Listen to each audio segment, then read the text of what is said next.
ಓಂ ದ್ರಾಂ ದ್ರೀಂ ದ್ರೌಂ ಸಹ ಶುಕ್ರಾಯ ನಮಃ. ನಮಸ್ಕಾರ ಸ್ನೇಹಿತರೆ, welcome to VRL astro and Ayur 369 YouTube channel. ಮಕರ ರಾಶಿಯವರಿಗೆ ಜನವರಿ 28ರಿಂದ ಮೇ 31ರವರೆಗೂ ಸರಿಸುಮಾರು 4 ತಿಂಗಳುಗಳ ಕಾಲ ವೈಭೋಗಕಾರಕ ಯೋಗಕಾರಕ ಶುಕ್ರ ಗ್ರಹ ಮೀನರಾಶಿಯಲ್ಲಿ ಗೋಚಾರ ಮಾಡುವುದರ ಪ್ರತಿಫಲವಾಗಿ ಮಕರ ರಾಶಿಯವರಿಗೆ ಯಾವೆಲ್ಲ ಶುಭ ಫಲಗಳು ದೊರೆಯಲಿದೆ ಎಂದು ನೋಡೋಣ. ಗೋಚಾರದಲ್ಲಿ ಗ್ರಹಗಳ ಸ್ಥಿತಿಗತಿಗಳ ಬಗ್ಗೆ ನೋಡೋದಾದರೆ, ನಿಮ್ಮ ರಾಶ್ಯಾಧಿಪತಿ ಶನಿ ಗ್ರಹ ದ್ವಿತೀಯ ಭಾವದಲ್ಲಿ, ನಿಮ್ಮ ರಾಶಿಯಲ್ಲಿ ಸೂರ್ಯ ಗ್ರಹದ ಜೊತೆ ಬುಧ ಗ್ರಹ, ನಿಮ್ಮ ತೃತೀಯ ಭಾವದಲ್ಲಿ ಶುಕ್ರ ಗ್ರಹದ ಜೊತೆಗೆ ರಾಹು ಗ್ರಹ, ಪಂಚಮದಲ್ಲಿ ಗುರು ಗ್ರಹ, 6ನೇ ಭಾವದಲ್ಲಿ ಮಂಗಳ ಗ್ರಹ, ನವಮ ಭಾವದಲ್ಲಿ ಕೇತು ಗ್ರಹ ಸ್ಥಿತವಾಗಿದೆ. ಮಕರ ರಾಶಿಯವರಿಗೆ ಮೀನರಾಶಿ 3ನೇ ಭಾವದಲ್ಲಿ ಬರುತ್ತದೆ. ಶುಕ್ರ ಗ್ರಹ ತನ್ನ ಉಚ್ಚ ರಾಶಿಯಲ್ಲಿ ಗೋಚಾರ ಮಾಡ್ತಾ ಇದೆ. ಮಕರ ರಾಶಿಯವರಿಗೆ ಶುಕ್ರ ಗ್ರಹ ನಿಮ್ಮ ಯೋಗಕಾರಕ ಗ್ರಹವಾಗಿದೆ. ಕಾಲಪುರುಷನ ಕುಂಡಲಿಯಲ್ಲಿ 3ನೇ ಭಾವ ಅಂದರೆ ಪರಾಕ್ರಮ ಧೈರ್ಯದ ಭಾವ. ಈ ಭಾವದಲ್ಲಿ ಶುಕ್ರ ಗ್ರಹ ಗೋಚಾರ ಮಾಡುತ್ತಿರುವುದು ನಿಮಗೆ ಭೋಗ ವಿಲಾಸ ಧನವೃದ್ಧಿ ಧೈರ್ಯ ಪರಾಕ್ರಮವನ್ನು ಕೊಡಲಿದ್ದಾರೆ.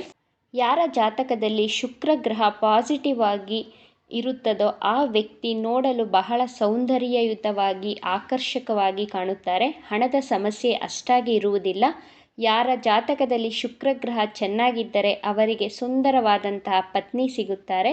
ಶುಕ್ರ ಗ್ರಹ ವಿವಾಹಕ್ಕೆ ಕಾರಕ ಗ್ರಹ, ಪ್ರೀತಿಗೆ ಕಾರಕ ಗ್ರಹ. ಎಸ್ಪೆಷಲಿ ಪುರುಷರಿಗೆ ಯಾರಿಗೆ ಶುಕ್ರ ಗ್ರಹ ಪಾಸಿಟಿವ್ ಆಗಿರುತ್ತದೋ ಅವರು ನೋಡಲು ಸುಂದರವಾಗಿರುತ್ತಾರೆ. ಪರ್ಫ್ಯೂಮನ್ನು ತುಂಬ ಯೂಸ್ ಮಾಡ್ತಾ ಇರ್ತಾರೆ. ಒಳ್ಳೆಯ ರುಚಿಯಾದಂತಹ ಆಹಾರ ಸೇವನೆಯನ್ನು ಮಾಡ್ತಾರೆ. ಬ್ಯೂಟಿ ಕಾನ್ಷಿಯಸ್ ತುಂಬ ಚೆನ್ನಾಗಿರುತ್ತೆ ಇವರಲ್ಲಿ.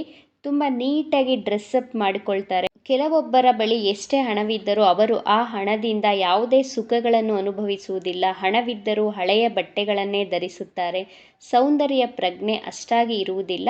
ಅಂತಹವರಿಗೆ ಶುಕ್ರ ಗ್ರಹ ವೀಕ್ ಆಗಿರುತ್ತದೆ ಅಂತ ಹೇಳಬಹುದು. ಬದಲಾಗಿ ಶುಕ್ರ ಗ್ರಹ ಚೆನ್ನಾಗಿದ್ದರೆ ಅವರಿಗೆ ಲಕ್ಷ್ಮಿಯ ಅನುಗ್ರಹದಿಂದ ಶ್ರೀಮಂತರಾಗಿ ಎಲ್ಲ ರೀತಿಯ ಭೋಗ ವಿಲಾಸಗಳನ್ನು ಅನುಭವಿಸುತ್ತಾರೆ.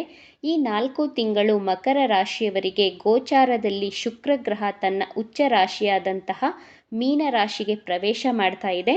ಮಕರ ರಾಶಿಯವರಿಗೆ ಪರಾಕ್ರಮ ಭಾವದಲ್ಲಿ ಶುಕ್ರ ಪ್ರವೇಶಿಸಲಿದ್ದಾರೆ. ಅಲ್ಲಿಂದ 7ನೇ ದೃಷ್ಟಿಯಿಂದ ಅದೃಷ್ಟ ಭಾವವನ್ನು, 9ನೇ ದೃಷ್ಟಿಯಿಂದ ಲಾಭಸ್ಥಾನವನ್ನು ವೀಕ್ಷಿಸಲಿದ್ದಾರೆ.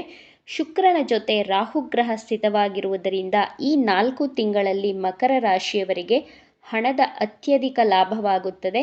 ನಿಮ್ಮ ಶತ್ರುಗಳು ನಿಮ್ಮಿಂದ ದೂರವಾಗುತ್ತಾರೆ. ರಾಹು ಹಾಗೂ ಶುಕ್ರ ಗ್ರಹ ಮಿತ್ರ ಗ್ರಹಗಳಾಗಿರುವುದರಿಂದ ಯಾರ್ಯಾರು ಸೋಷಿಯಲ್ ಮೀಡಿಯಾದಲ್ಲಿ ಜಾಬ್ ಮಾಡ್ತಾ ಇದ್ದೀರಾ, ಗ್ಲಾಮರ್ ಫೀಲ್ಡ್, ಫಿಲಮ್ ಇಂಡಸ್ಟ್ರಿಯಲ್ಲಿದ್ದೀರಾ, ಸಾಹಿತ್ಯ, ಕಲೆ, ಬರವಣಿಗೆ, ಯೂಟ್ಯೂಬ್ ಚಾನಲ್ ಇಟ್ಕೊಂಡಿರುವವರು, ಗಾರ್ಮೆಂಟ್ಸಲ್ಲಿ ಜಾಬ್ ಮಾಡ್ತಾ ಇರುವವರು, ಗಾರ್ಮೆಂಟ್ಸ್ ಫ್ಯಾಕ್ಟರಿ ಓನರ್ ಆಗಿದ್ದರೂ ಸರಿ, ಬಟ್ಟೆ ವ್ಯಾಪಾರಿಗಳಿಗೆ, ಗೋಲ್ಡ್ ಬಿಸ್ನೆಸ್ ಮಾಡುತ್ತಿರುವವರಿಗೆ, ಜ್ಯುವೆಲ್ರಿ ಶಾಪ್ಸ್ ಇಟ್ಕೊಂಡಿರುವವರಿಗೆ, ಮತ್ತು ಆಚಾರಿಗಳಿಗೆ, ಬ್ಯೂಟಿ ಪಾರ್ಲರ್ ನಡೆಸುತ್ತಿರುವವರಿಗೆ, ಮೆಡಿಷನ್ ರಿಲೇಟೆಡ್ ಫೀಲ್ಡಲ್ಲಿರುವವರಿಗೆ, ವ್ಯಾಪಾರಿಗಳಿಗೆ ಅತ್ಯಂತ ಹೆಚ್ಚಿನ ಧನಲಾಭವನ್ನು ಶುಕ್ರ ಗ್ರಹ ಈ 4 ತಿಂಗಳಲ್ಲಿ ಕೊಡಲಿದೆ.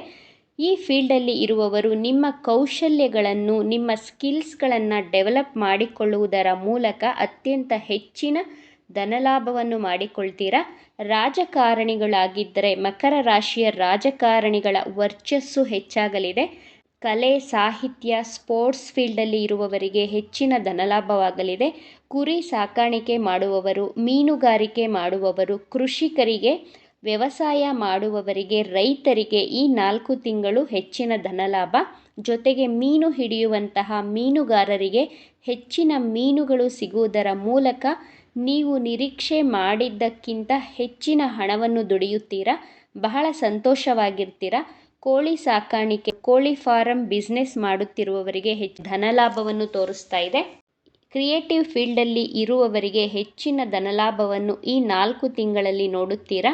ನೀವು ಇಂಟರ್ವ್ಯೂ ಅಟೆಂಡ್ ಮಾಡುತ್ತಿದ್ದರೂ ಪದೇ ರಿಜೆಕ್ಷನ್ ಆಗ್ತಾ ಇತ್ತು. ಬಟ್ ಜನವರಿ 28ರ ನಂತರ ಮೇ 31ರ ಒಳಗೆ ನಿಮಗೆ ಹೊಸ ಉದ್ಯೋಗಗಳು ಸಿಗುವಂತಹ ಅವಕಾಶಗಳು ಹೆಚ್ಚಾಗಿದೆ. ನಿಮ್ಮ ಜಾಬಲ್ಲಿ ಪ್ರಮೋಷನ್ಗಳು ಆಗುವಂತಹ ಸಾಧ್ಯತೆಗಳಿವೆ. ಶುಕ್ರ ಗ್ರಹ ನಿಮ್ಮ ಭಾಗ್ಯದ ಭಾವಕ್ಕೆ ದೃಷ್ಟಿಸುತ್ತಿರುವುದರಿಂದ ನಿಮ್ಮ ಅದೃಷ್ಟ ನಿಮ್ಮ ಕೈ ಹಿಡಿಯುವಂತಹ ಸಮಯ ಬರ್ತಾ ಇದೆ. ನಿಮ್ಮ ಇಷ್ಟು ದಿನದ ಪರಿಶ್ರಮಕ್ಕೆ ತಕ್ಕ ಪ್ರತಿಫಲ, ಇನ್ಕಮ್ ಸೋರ್ಸ್ ಹೆಚ್ಚಾಗಲಿದೆ. ವಿದೇಶದಲ್ಲಿ ಜಾಬ್ ಮಾಡುತ್ತಿರುವವರಿಗೆ ಹೆಚ್ಚಿನ ಧನಲಾಭ, ಇಂಪೋರ್ಟ್ ಆ್ಯಂಡ್ ಎಕ್ಸ್ಪೋರ್ಟ್ ಬಿಸ್ನೆಸ್ ಮಾಡುತ್ತಿರುವವರಿಗೆ, MNC ಕಂಪನಿಯಲ್ಲಿ ಜಾಬ್ ಮಾಡುತ್ತಿರುವವರಿಗೆ ಸ್ಯಾಲ್ರಿಯಲ್ಲಿ ಹೈಕ್ ಆಗುವಂತಹ ಸಾಧ್ಯತೆಗಳಿವೆ. ಟೆಕ್ನಾಲಜಿ ಫೀಲ್ಡಲ್ಲಿ ಇರುವವರಿಗೆ ಹೆಚ್ಚಿನ ಧನಲಾಭವಾಗಲಿದೆ. ಮಕರ ರಾಶಿಯವರಿಗೆ ಈ 4 ತಿಂಗಳಲ್ಲಿ ವಿವಾಹ ಯೋಗನೂ ತೋರಿಸ್ತಾ ಇದೆ. ಮಕರ ರಾಶಿಯವರು ವಿವಾಹಕ್ಕಾಗಿ ವಧು ಅಥವಾ ವರನನ್ನು ಹುಡುಕುತ್ತಿದ್ದರೆ ಗೋಚಾರದ ಪ್ರಕಾರ ಈ 4 ತಿಂಗಳಲ್ಲಿ ಮದುವೆ ಫಿಕ್ಸ್ ಆಗುವಂತಹ ಸಾಧ್ಯತೆಗಳಿವೆ. ಅರ್ಧಕ್ಕೆ ನಿಂತು ಹೋದಂತಹ ಪ್ರಾಜೆಕ್ಟ್ಗಳು, ಬಿಸ್ನೆಸ್ಗಳು ಪುನರಾರಂಭವಾಗಲಿದೆ. ಮಕರ ರಾಶಿಯವರು ಯೂಟ್ಯೂಬ್ ಚಾನಲನ್ನು ಓಪನ್ ಮಾಡಿದ್ದರೆ ಈ 4 ತಿಂಗಳಲ್ಲಿ ನಿಮ್ಮ 1 ಅಥವಾ 2 ವಿಡಿಯೋ ವೈರಲ್ ಆಗುವಂತಹ ಚಾನ್ಸಸ್ ಇದೆ. ಆ ಮೂಲಕ ಹೆಚ್ಚಿನ ಧನಲಾಭವನ್ನು ನೋಡ್ತೀರಾ. ಈ 4 ತಿಂಗಳಲ್ಲಿ ಮಕರ ರಾಶಿಯವರಿಗೆ ಆತ್ಮವಿಶ್ವಾಸ ಹೆಚ್ಚಾಗಲಿದೆ. ಎಲ್ಲರ ಜೊತೆ ಬಹಳ ಸಂತೋಷದಿಂದ ಸಮಯವನ್ನು ಕಳೆಯುತ್ತೀರಾ. ಮಕರ ರಾಶಿಯವರು ನಿಮ್ಮ ಜಾಬ್ ಹಾಗೂ ಬಿಸ್ನೆಸ್ಸಲ್ಲಿ ಹೆಚ್ಚಿನ ಧನಲಾಭವನ್ನು ಗಳಿಸಲು ಶುಕ್ರನ ಬೀಜ ಮಂತ್ರವನ್ನು ಪ್ರತಿನಿತ್ಯ ಪಠಿಸಿ. ಮಂತ್ರ ಹೀಗಿದೆ: ಓಂ ದ್ರಾಂ ದ್ರೀಂ ದ್ರೌಂ ಸಹ ಶುಕ್ರಾಯ ನಮಃ. ಈ ಮಂತ್ರವನ್ನು ಪ್ರತಿನಿತ್ಯ 21 ಬಾರಿ ಪಠಿಸುತ್ತಾ ಬನ್ನಿ. ಇದರ ಜೊತೆಗೆ ಕನಕಧಾರ ಸ್ತೋತ್ರವನ್ನು ಸಹ ಪಠಿಸುತ್ತಾ ಬಂದರೆ ಸಾಕ್ಷಾತ್ ಲಕ್ಷ್ಮಿಯ ಅನುಗ್ರಹದಿಂದ ನಿಮಗೆ ಧನ, ಕನಕ, ಧಾನ್ಯಕ್ಕೆ ಎಂದಿಗೂ ಕೊರತೆಯೇ ಬರುವುದಿಲ್ಲ. ನಾನು ನನ್ನ ಚಾನಲ್ನಲ್ಲಿ ಕನಕಧಾರ ಸ್ತೋತ್ರದ ಬಗ್ಗೆ, ಆ ಸ್ತೋತ್ರವನ್ನು ಹೇಗೆ ಪಠಿಸಬೇಕು, ಕನ್ನಡದಲ್ಲಿ ಅದರ ಅರ್ಥ ಸಹಿತವಾಗಿ 2 ವಿಡಿಯೋಗಳನ್ನು ಅಪ್ಲೋಡ್ ಮಾಡಿದ್ದೇನೆ. ಇದರ ಲಿಂಕನ್ನು ಡಿಸ್ಕ್ರಿಪ್ಷನ್ನಲ್ಲಿ ಅಥವಾ ಎಂಡ್ ಸ್ಕ್ರೀನಲ್ಲಿ ಹಾಕಿರುತ್ತೇನೆ, ತಪ್ಪದೇ ನೋಡಿ. ನೀವು ಸಹ ಕನಕಧಾರ ಸ್ತೋತ್ರವನ್ನು ಪಠಿಸಿ ಅಂತ ಹೇಳ್ತಾ ಇವತ್ತಿನ ವಿಡಿಯೋವನ್ನು ಮುಗಿಸ್ತಾ ಇದ್ದೇನೆ. ಈ ವಿಚಾರಗಳು ನಿಮಗೆ ಇಷ್ಟ ಆಗಿದೆ ಅಂತ ಭಾವಿಸ್ತಾ ಇದ್ದೇನೆ. ಇಷ್ಟ ಆಗಿದ್ದರೆ ನಮ್ಮ ಚಾನಲನ್ನು ತಪ್ಪದೇ ಸಬ್ಸ್ಕ್ರೈಬ್ ಮಾಡ್ಕೊಳ್ಳಿ. ಈ ವಿಡಿಯೋಗೆ ಒಂದು ಲೈಕ್ ಕೊಡೋದನ್ನು ಮರಿಬೇಡಿ. ಈ ವಿಡಿಯೋವನ್ನು ನಿಮ್ಮ ಫ್ರೆಂಡ್ಸ್ ಆ್ಯಂಡ್ ಫ್ಯಾಮಿಲಿ ಗ್ರೂಪಲ್ಲಿ ಹೆಚ್ಚು ಶೇರ್ ಮಾಡಿ. ನಿಮ್ಮ ಅಭಿಪ್ರಾಯಗಳನ್ನು ತಪ್ಪದೇ ಕಮೆಂಟ್ ಮಾಡಿ. Thank you friends.